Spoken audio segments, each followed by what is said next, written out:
기독교란 무엇인가? 이것처럼 이 세상에 이것보다 시급하고 이것보다 중요한 질문은 없습니다. 왜 그렇습니까?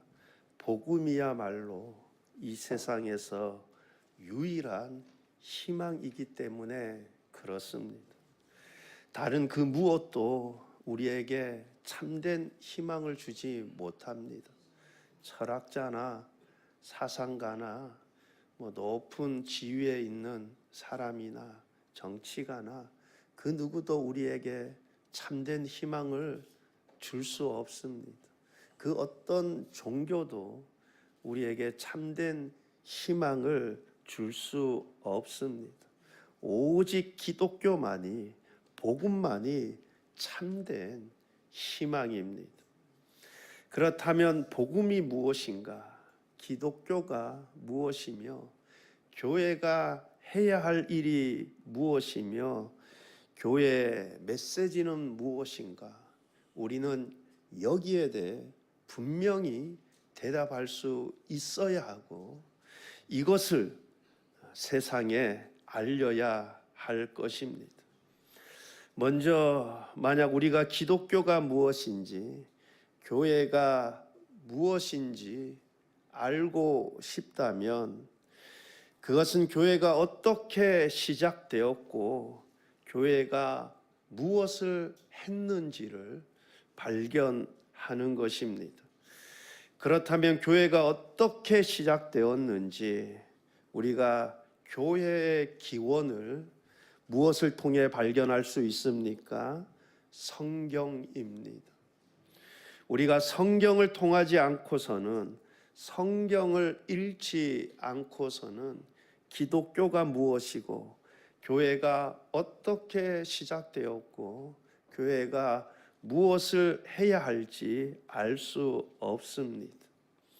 오늘 우리가 사도행전 시작 부분을 읽었는데 사도행전 누가 기록했습니까? 누가가 기록했습니다. 누가가 누가복음과 사도행전을 기록했습니다.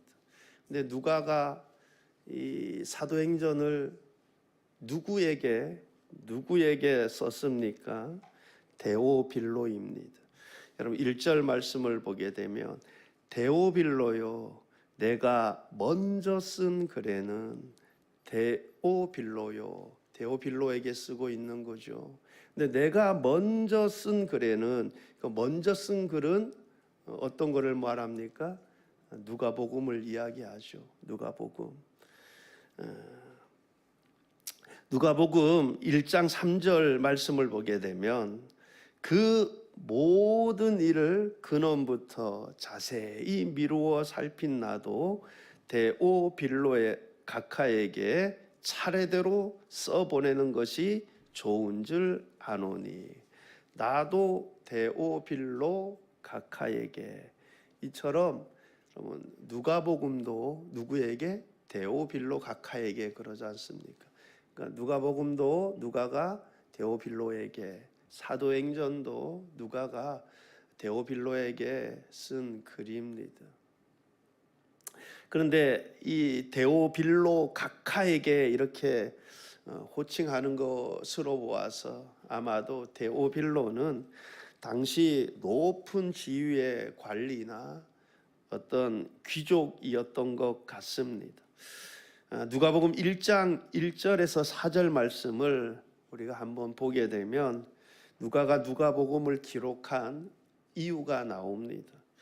우리 중에 이루어진 사실에 대하여 처음부터 목격한 자와 말씀에 일꾼된 자들이 전하여 준 그대로 내력을 저술하려고 붓을 든 사람이 많은지라. 그 모든 일을 근원부터 자세히 미루어 살핀 나도 데오빌로 각하에게 차례대로 써보내는 것이 좋은 줄 알았노니 이는 각하가 알고 있는 바를 더 확실하게 하려 함이로다. 이는 각하가 데오빌로가 알고 있는 바를 더 확실하게 하려 하위로다.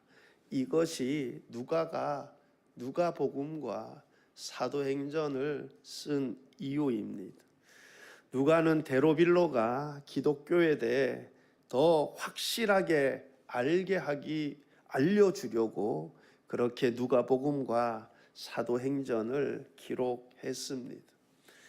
우리는 데오빌로가 누구고 그가 어떤 사람이었는지에 대해서는 알 수 없습니다. 하지만 그는 상당한 위치에 있던 사람이었고 무엇보다도 그는 기독교에 대해 더 많은 것을 알고 싶어 하였던 사람입니다.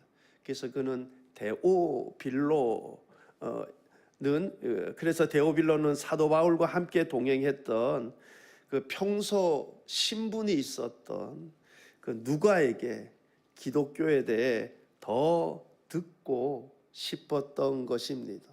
그래서 누가는 기독교에 대해 더 확실하게 분명하게 가르쳐 주기 위해 펜을 들었고, 그래서 누가는 이런 말로 편지를 시작합니다. 누가복음 1장 1절 말씀을 보게 되면 우리 중에 이루어진 사실에 대하여,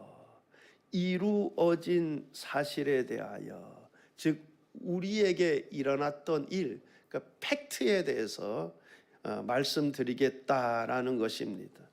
그리고 이것을 누가는 크게 두 부분으로 나누었죠. 누가복음, 사도행전. 이루어진 그 일들, 그러니까 사실 그대로 팩트에 대해서 내가 적겠다라고 합니다. 그렇다면 만약 우리 역시 기독교에 대해 더 확실하게 알고 싶다면, 교회에 대해 더 자세히 알고 싶다면, 교회가 무엇이고 우리 그리스도인들이 해야 할 일이 무엇인지에 대해서 더 자세히 알고 싶다면 우리 역시 어떻게 해야 하겠습니까? 누가가 데오빌로에게 한 말, 누가복음과 사도행전에 기록된 말씀을 들어야 할 것입니다. 누가는 이처럼 그 당시 이루어진 일들, 일어난 일들에 대해 차례대로 써 보낸다 하는데, 그 당시 어떤 일들이 있었습니까? 우리가 누가복음과 사도행전에 기록한 내용들을 읽어보면 이러한 내용들입니다. 당시 평범한, 대다수가 무식하고 무지하다고 여기는 소수의 사람들이 있었습니다. 시작은 남자 12명 뿐이었는데 약간의 사람들이 가세를 하였습니다. 이들은 시골 출신, 어부 출신들로서 내세울 만한 것들이 전혀 없습니다.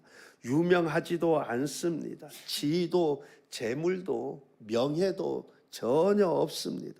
세상적으로 볼 때 이들은 아무것도 아닌 그런 존재들이었습니다. 그런데 이 무지하고 무식하고 아무것도 아닌 이들이 세상을 뒤집어 놓았다 합니다.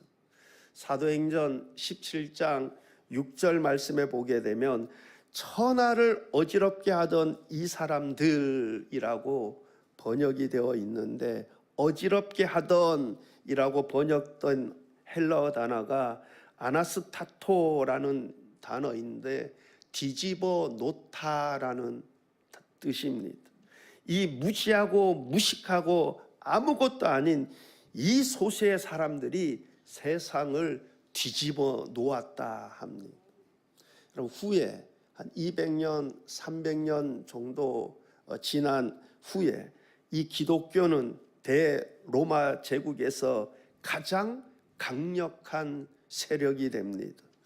로마 황제 콘스탄티누스는 313년에 밀라노 칙령을 발표하여 기독교를 합법적인 종교로 인정을 합니다. 그래서 그동안 박해받던 그리스도인들에게 신앙의 자유를 허용합니다.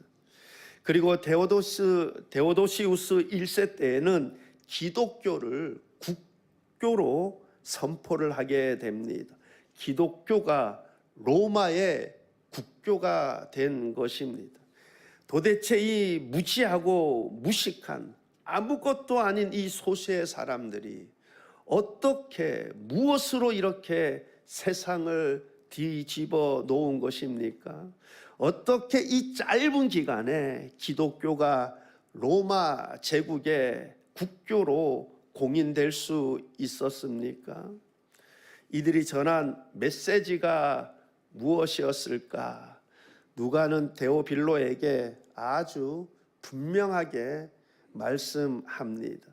사도행전 1장 1절에서 3절 말씀을 우리가 다시 한번 보게 되면 도대체 이 소수의 사람들이 어떻게 당시 그 시대를 뒤집어 놓았는가, 무엇이 세상을 뒤집어 놓게 만들었느냐. 우리 사도행전 1장 1절에서 3절 말씀을 다시 한번 보게 되면, 데오빌로요, 내가 먼저 쓴 글에는, 즉 누가복음에는 무릇 예수께서 행하시며 가르치시기를 시작하신부터 그가 택하신 사도들에게 성령으로 명하시고 승천하신 날까지의 일을 기록하였노라. 누가복음에 그렇게 기록해 놓았다라는 것이죠. 그가 고난 받으신 후에 또한 그들에게 확실한 많은 증거로 친히 살아계심을 나타내사 40일 동안 그들에게 보이시며 하나님 나라의 일을 말씀하시니라. 무릇 예수께서 행하시며 가르치기를 시작하심부터 그들이 전한 것이 무엇입니까? 예수께서. 여러분, 기독교는 예수님에 관한 것이다라는 것입니다. 기독교의 핵심은 예수님입니다. 예수님께서 제자들에게 너희는 내 증인이 되리라 하셨습니다. 그래서 그들은 예수님을 전한 것입니다. 예수님과 몸의 부활을 전한 것입니다. 사도행전 17장 18절 말씀을 보게 되면 어떤 에피쿠로스와 스토아 철학자들도 바울과 쟁론할세 어떤 사람은 이르되 이 말장이가 무슨 말을 하고자 하느냐 하고 어떤 사람은 이르되 이방신들을 전하는 사람인가 보다 하니 이는 바울이 예수와 부활을 전하기 때문이라. 이는 바울이 예수와 부활을 전하기 때문이라. 그럼 바울이 무엇을 전했습니까? 예수님과 부활을 전했습니다. 여러분, 바울을 비롯해서 당시 초대교회 제자들은 예수님과 몸의 부활을 전파하였습니다. 다니면서 예수님을 전했습니다. 누가 역시 예수님에 대해 말씀하고 있습니다. 예수님이 하신 모든 일들 뿐만 아니라 예수님이 가르치신 모든 것들을 기록하고 전하고 있습니다. 이처럼 기독교의 핵심은 예수입니다. 예수님이 기독교의 핵심입니다. 누가는 누가복음에서 예수님에 관해 이루어진 일들에 대해서 기록을 합니다. 그 첫 번째로 예수님이 어떻게 태어났느냐로 시작을 합니다. 누가복음에서 이루어진 일들, 이 팩트들을 기록하고 있는데 그 첫 번째로 예수님의 탄생에 관한 이야기로 시작을 합니다. 여러분, 예수님은 단순히 우리 인간일 뿐만 아니라 그는 똑같이 우리와 이렇게 태어난 분이 아니라 성령으로 잉태한 하나님의 아들 하나님이다라는 사실을 기록하고 있습니다. 여러분, 누가는 천사 가브리엘이 마리아에게 나타난 일을 보여줍니다. 마리아는 가브리엘 천사를 통해 지극히 높으신 이의 아들을 낳을 것인데 그가 크게 되리라 라는 말을 듣게 됩니다. 그가 조상 다윗의 보좌를 차지하게 될 것이고 그분의 나라는 영원할 것이라 합니다. 당황한 마리아는 처녀인 자신에게 어떻게 이런 일이 일어날 수 있느냐, 어떻게 이런 일이 이루어질 수 있느냐 묻습니다. 그러자 천사 가브리엘은 성령이 내게 임하시고 지극히 높으신 이의 능력이 너를 덮으실 것이다. 이처럼 예수님은 성령으로 잉태하신 하나님의 아들 하나님이시다 말씀하고 있습니다. 하나님이 인간으로 이 땅에 오셨습니다. 하나님이신 예수님은 하나님으로서 모든 사람들과 똑같이 태어난 것이 아니라 성령으로 태어나셨습니다. 하나님이신 예수님께서 영원에서 나와 시간 속으로 들어오셨습니다. 이처럼 예수님께서는 이렇게 세상에 오셨을 뿐만 아니라 다른 여러 일들을 하셨습니다. 오셔서 기적을 행하셨습니다. 누가복음에 예수님의 탄생에 대해서 이야기하고 쭉 이야기하는데 기적들에 대해서 이야기합니다. 여러분, 이것은 복음서 메시지의 본질적인 부분입니다. 여러분, 누가복음뿐만 아니라 다른 복음서를 읽어보아도 온통 기적 이야기들 뿐입니다. 이것은 본질적인 문제예요. 근데 많은 사람들이 이것을 믿지 않죠.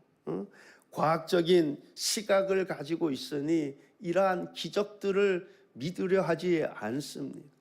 여러분, 심지어 학자들, 이 교수 분들 가운데서도 이 불투만의 영향을 받으신 분들은 이 기적들을 믿지 않습니다. 불투만이 한 작업이 이 예수님을 바로 알려면은 그 기적들을 다 제해야 된다는 거예요. 제거해야. 여러분, 김일성 우상 작업 만들기 위해서, 우상화 시키기 위해서 막 기적 30분 만에 수십 킬로를 갔다, 3분 만에 수십 킬로를 갔다. 여러분, 이거 제자들이 예수님을 우상화 시키기 위해서 기적들을 기록해 놓았다는 것이죠. 그래서 이 기적들을 다 제거해야만 참 예수, 참 인간 예수를 볼 수 있다. 여러분, 들으면 그런 것 같지 않습니까? 아멘이죠. 들으면 그런 것 같아요. 그런 것 같죠. 그 기적들을 다 제거해야지. 제자들이 그 다 우상화 작업을 시켜놓은 건데 그거 다 제거해야지 예수를 바로 볼 수 있는 것 아닌가. 여러분, 근데 기적은 예수님이 하나님 되심을 보여주는 것입니다. 그래서 기적을 제거하면 여러분 아무것도 아닌 거예요. 여러분, 이 기적은 본질적인 문제입니다. 본질적인 문제.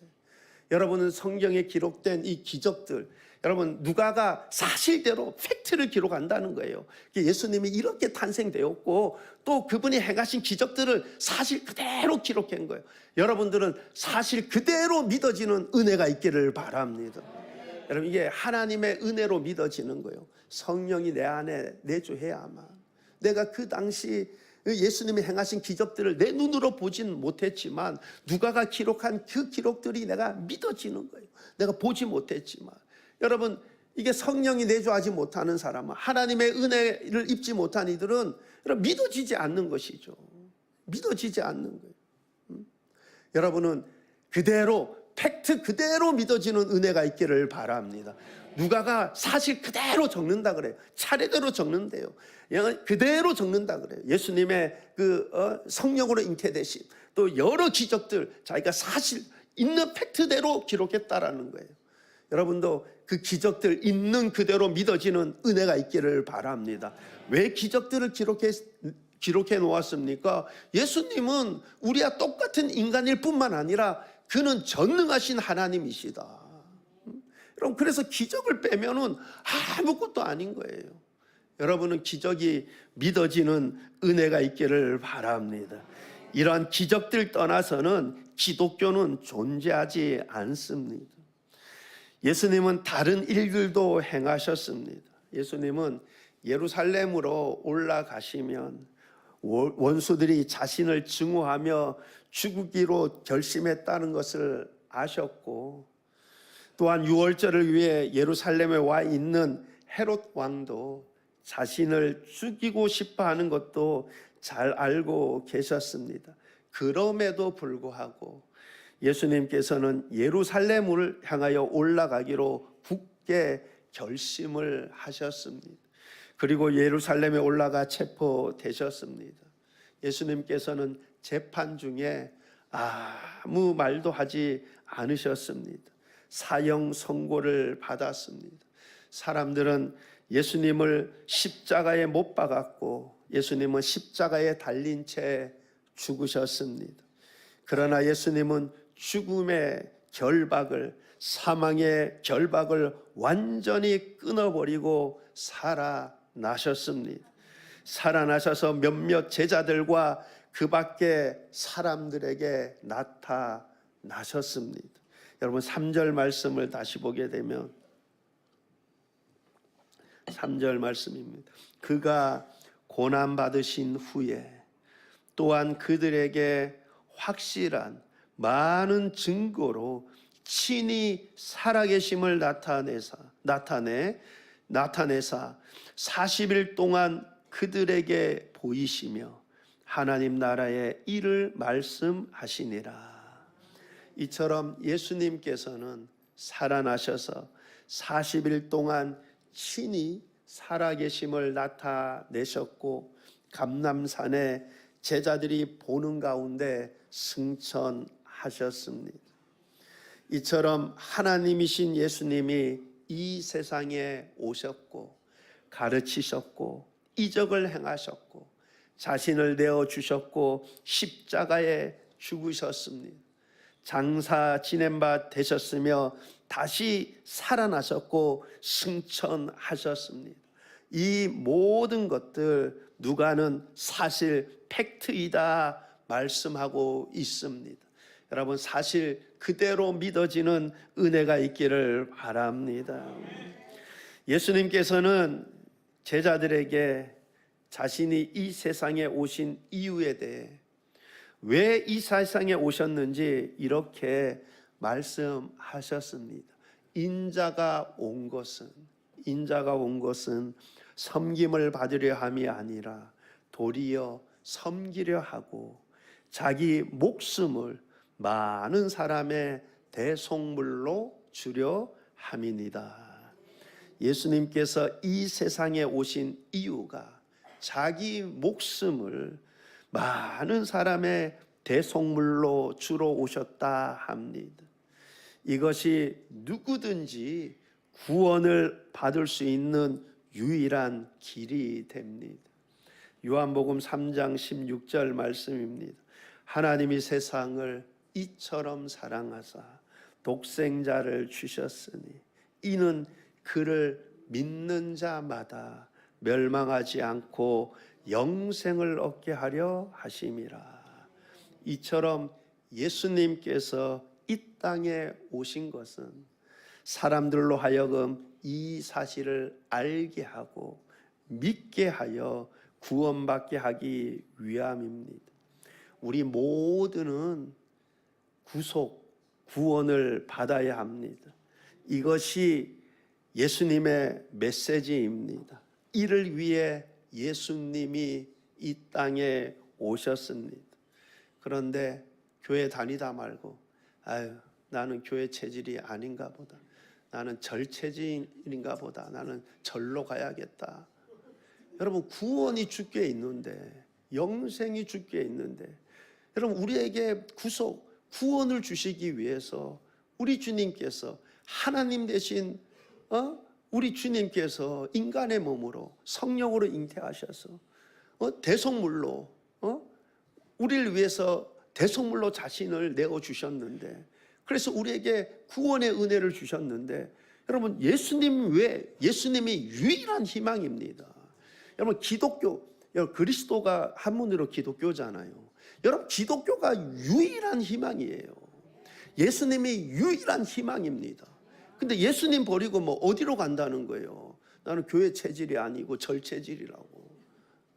여러분 기독교가 유일한 희망입니다. 예수님이 유일한 희망입니다. 영생이 주께 있는데 어디로 갑니까? 그리고 우리가 앞에서 읽은 말씀 1절 말씀을 다시 보게 되면 데오빌로여 내가 먼저 쓴 글에는 무릇 예수께서 행하시며 가르치시기를 시작하심부터 그런데 이것이 아직 끝나지 않았다라는 것입니다. 예수님은 자신이 시작하신 일을 지금도 하고 계십니다. 지금도 일하고 계시다라는 것입니다. 교회의 메시지는 단순히 예수님이 하신 일에 대한 것이 아닙니다. 예수님이 하고 계시는 일에 대한 것이기도 합니다. 또한 앞으로 하실 일들에 대한 것이기도 합니다. 예수님은 제자들에게 이렇게 말씀하셨습니다. 하늘과 땅의 모든 권세를 내게 주셨으니 그러므로 너희는 가서 모든 민족을 제자로 삼아 아버지와 아들과 성령의 이름으로 세례를 베풀고 내가 너희에게 분부한 모든 것을 가르쳐 지키게 하라. 하늘과 땅의 모든 권세를 내게 주셨으니 이처럼 이 세상이 정치가의 손에 권력자의 손에 있는 것 같지만 살아계신 예수님 부활하신 예수님의 손에 있습니다. 예수님이 하늘과 땅의 모든 권세를 갖고 계십니다. 이것이 복음의 메시지입니다. 우리는 사도행전을 통해서 예수님께서 하늘과 땅의 모든 권세를 갖고 계심을, 그 권세를 나타내시는 것을 보게 됩니다. 약속대로 초대교회 성령을 보내셨습니다. 제자들에게 권세를 주셨습니다. 그래서 우리는 사도행전 3장에 보게 되면 베드로와 요한이 기도 시간에 성전에 올라가다가 구걸하는 안진뱅이 고쳐줌으로 그가 걷고 뛰며 하나님을 찬양하면서 성전에 들어가는 모습을 보게 됩니다. 기독교는 단순히 어떤 철학이나 사상이나 도덕적 가르침이 아닙니다. 기독교는 예수님이 모든 권세를 가지고 계시며 그 권세를 주시며 오늘도 지금도 일하고 계시다라는 사실입니다. 이처럼 예수님께서는 부활하시고 승천하신 이후에도 여러 일들을 계속해서 하고 계십니다. 다소 출신 사울이라는 사람이 있었습니다. 그는 바리새인이요 초대 그리스도인들을 박해한 박해자였습니다. 그는 예수님을 증오하였고 예수님을 믿는 자들 그들을 어떻게든 감옥에 넣으려고 온갖 노력을 다한 사람이었습니다. 그가 대제사장에게 가서 그 공문을 받죠. 공문을 받아가지고 살기 등등해서 그 다메섹으로 가죠. 다메섹에 있는 그들 예수 믿는 자들 다 잡아서 감옥에 넣으려고 이 대제사장에게 가서 공문을 받아가지고 살기 등등해서 다메섹으로 내려갑니다. 그런데 가는 도중 무슨 일이 일어났습니까? 부활하신 예수님께서 바울에게 직접 나타나셨습니다. 정오쯤 호련히 하늘로부터 해보다 강한 빛이 그를 둘러 비추었습니다. 바울은 주여 누구시니까? 그러자 나는 내가 박해하는 예수라. 이처럼 예수님께서는 계속해서 역사하고 계셨습니다. 일하고 계셨습니다. 예수님은 바울을 회개로 이끄셨습니다. 그를 구원하셨습니다. 이처럼 예수님께서는 모든 권세를 가지고 지금도 역사하고 계십니다. 지금도 여기 계시며 지금도 사람들을 불러내어 회개케 하시고 그들을 구원하시고 그분의 나라를 건설하고 계십니다. 예수님께서는 자기 원수들을 자기 발등상이 되게 하실 때까지, 하나님 나라를 완성하실 때까지 계속해서 일하실 것입니다. 이것이 기독교, 이것이 복음의 메시지입니다. 요한계시록을 읽어보면 예수님께서 계속 역사하시는 것과 또한 앞으로도 계속해서 하실 일들에 대해 보게 됩니다. 그리고 마침내 다시 오실 것입니다. 다시 오셔서 우리 개개인을 이 악한 세상에서 구원하시어 우리를 하나님의 영광스러운 나라에 들이실 것입니다. 의로 세상을 심판하시고 영원토록 영광스러운 당신의 나라를 세우실 것입니다. 이것이 기독교의 메시지입니다. 이 메시지가, 이 복음이 지금의 교회를 낳았습니다. 이것이 교회가 세워진 이유입니다.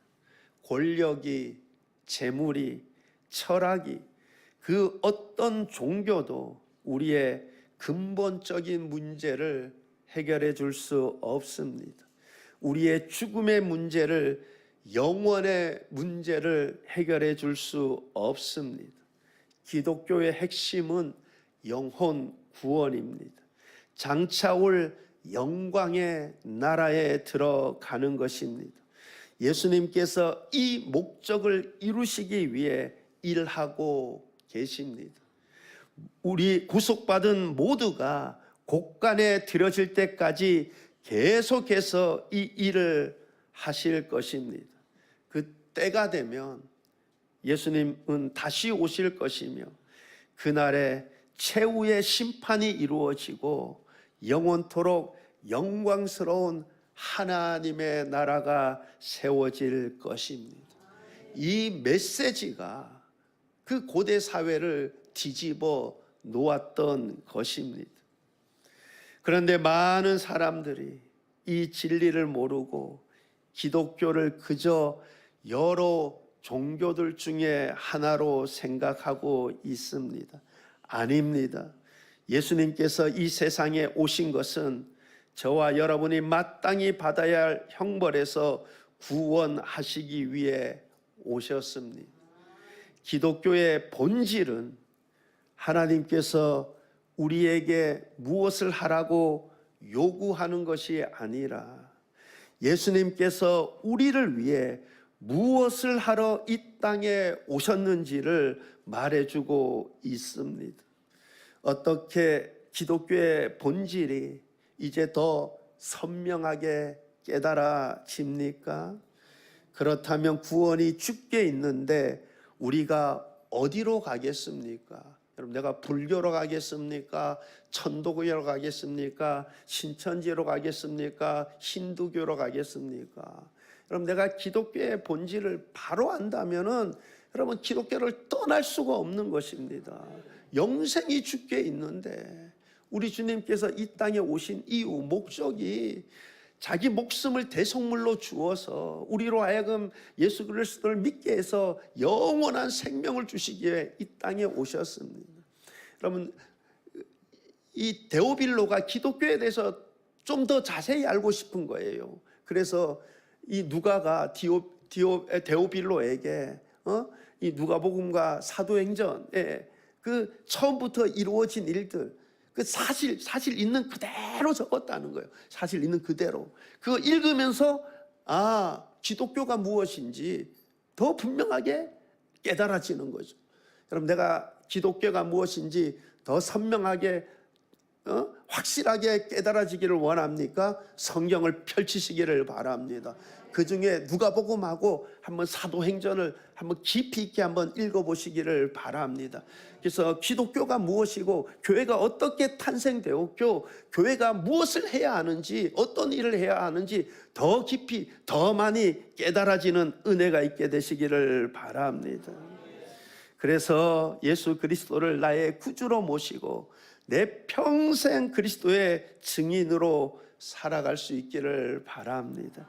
모든 것이 하나님의 은혜이구나 더 깊이 깨달아져서 더욱 하나님의 은혜를 찬송하며 감사하며 천국 소망 가운데 하나님 뜻대로 살아가는 그러한 은혜의 삶이 되시길 우리 주님의 이름으로 축원합니다. 기도하시겠습니다. 좋으신 하나님 아버지, 유일한 희망이 기독교 예수님인 줄 믿습니다. 하나님, 우리가 이 확신에 더 서게 하여 주옵소서. 그리고 이 복음을 세상에 널리 전하는 우리의 사명을 다하는 우리 수문교회 되게 하여 주옵소서. 감사드리며 예수님 이름으로 기도하옵나이다. 아멘.